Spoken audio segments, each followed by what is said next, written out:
Welcome.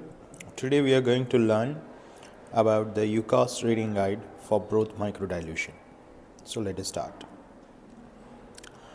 So as we know that broth microdilution is the reference method for antimicrobial susceptibility testing, especially for rapidly growing aerobic bacteria, except for methicillin M and phosphomycin, for which the agar dilution method is the reference method. EUCAST recommend testing according to the international standard ISO 207761, but for fastidious bacteria, I recommend MHF broth, that is Mueller-Hinton broth supplemented with 5% lysed horse blood and 20 mg per liter beta NAD. The results are recorded as the lowest concentration of antimicrobial that inhibits the visible growth, that is known as minimal or minimum inhibitory concentration, and it is usually expressed as milligram per liter or microgram per milliliter. Now, how to read for broth microdilution? So first of all, results are only valid if all the following criteria are met. First is sufficient growth should be there, pure culture should be there, and correct inoculum should be there. So what do you mean by sufficient growth? So when you see the positive growth control, you can see either an obvious button or you can see the definite turbidity. So obvious button or definite turbidity in positive growth control, that fulfills the first criteria. Second, pure culture. Check for purity by subculturing from growth control well immediately after inoculation onto a non-selective agar plate, or simultaneous incubation should be done. The correct inoculum is 5 into 10 raised to 5 CFU or colony forming units per ml. So viable colony count should be performed. So how to do this? We remove the 10 microliter from growth control well or tube immediately after inoculation and dilute that with 10 ml of saline. Then we will mix and spread 100 microliter on non-selective agar plate. So after incubation, the number of colony should be approximately 20 to 80, which will justify that correct inoculum was used. So three things should be there to consider result as valid: sufficient growth, purity of culture, and correct inoculum use. Now, growth appearance. How do we measure growth? So growth will appear either as turbidity or the deposit at the bottom of the well. The appearance of growth differs depending on microorganism as well as the antimicrobial agent which is being tested. If it is a round bottom well, the growth will be seen as button or pellet centered in the middle. For flat bottom well, if you are using, growth may be appearing as scattered growth. Growth in antibiotic containing wells may differ from growth seen in positive growth control well, even for pure cultures. Now, how to read MIC endpoints? So results should be read manually, and if you are using mirror, it may facilitate reading. If you are using an automated reader or camera system, they have to be first calibrated before using, and you have to read the MIC as the lowest concentration of antimicrobial agent that completely inhibits the growth of organism, and it should be detected by an unaided eye. Now, trailing endpoints. Now, most antimicrobial agent organism give distinct endpoints, but some agent organism combination may give you trailing endpoints. That means gradual fading of growth will be seen as over the 2 to 3 wells. So unless otherwise stated, endpoint should be read at complete inhibition of growth. Exceptions we will deal in this session. So Pseudomonas and Acinetobacter, these two bacteria sometimes give you a growth as haze or turbidity without any pellet formation, and this should be considered as growth. So if you see the diagram below, this is growth, this is growth, this is growth. Here it has slightly fainted or haze is started. Here also there is faint turbidity or haze is there. So this is the well where there is complete inhibition of growth. Same goes for here there is growth, here there is growth, here there is growth, and here complete inhibition of the growth. Same goes for here, and there is complete inhibition of growth. Same goes for here, and there is complete inhibition of growth.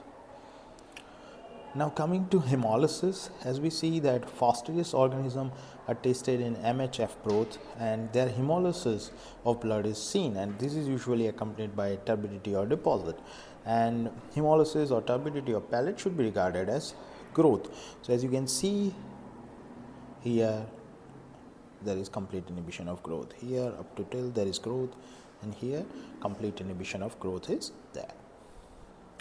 Sometimes or occasionally you can see a skip well, that means well containing no growth bordered by two wells showing growth. So here there is growth, here there is growth, but here there is no growth, and here again there is growth.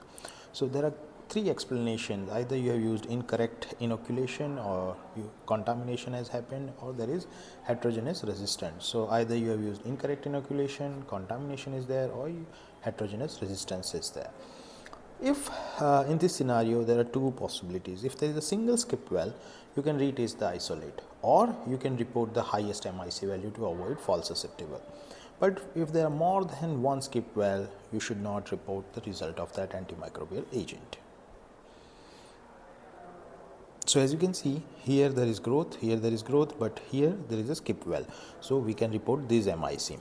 Here growth, growth, growth, no growth, growth. So this is a skip well. So we should consider this as MIC. But if we see here, there is growth, growth, growth, growth, two skip wells are there. So we should not report this antimicrobial MIC. Growth, growth, growth, three skip wells. We should not report this. These results are invalid. Specific reading instruction: following antimicrobial agents require specific reading instruction. Bacteriostatic antibiotics for gram-positive as well as gram-negative bacteria, trimethoprim and trimethoprim sulfamethoxazole, and cefiderocol. So let us see.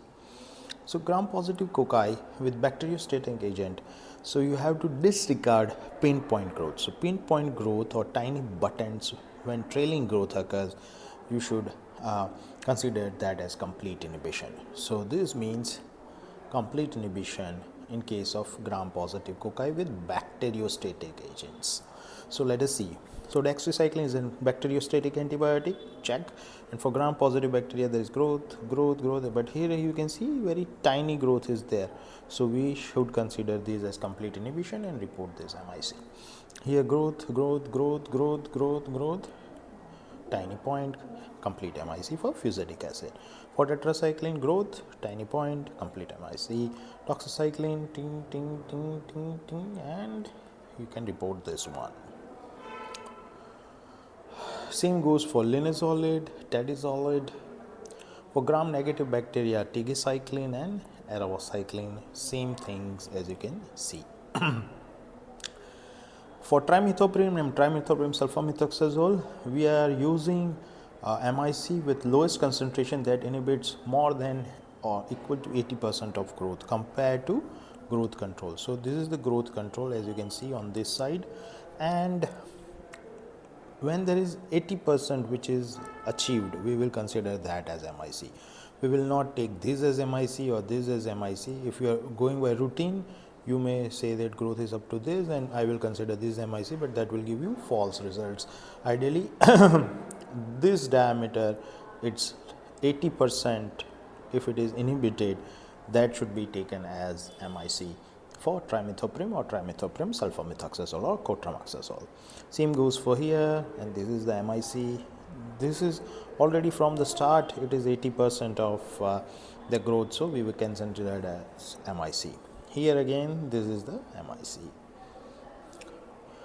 Cefiderocol, we should remember that the medium should be iron depleted, Muller-Hinton broth, and we take MIC as the first well in which there is reduction of growth to a button of less than 1 millimeter, and either this or there is light haze or faint turbidity is there, that will considered as complete inhibition, and that will be considered as MIC. And positive control should be a button more than 2 millimeter or there is heavy turbidity. Let us see pictures so that we can understand. So as you can see, the positive control is showing you heavy growth, right? Now if you see this is growth, growth, growth, and here there is less than 1 millimeter pinpoint is there. Here growth, growth, growth, growth, and here complete inhibition is there, or very tiny turbidity or haze is there. Here growth, growth, growth, growth, growth, growth, and here it is less than 1 millimeter. So this is considered as MIC. This is very important because cefiderocol is used for MRSA especially, and we have to be very careful while interpreting its result.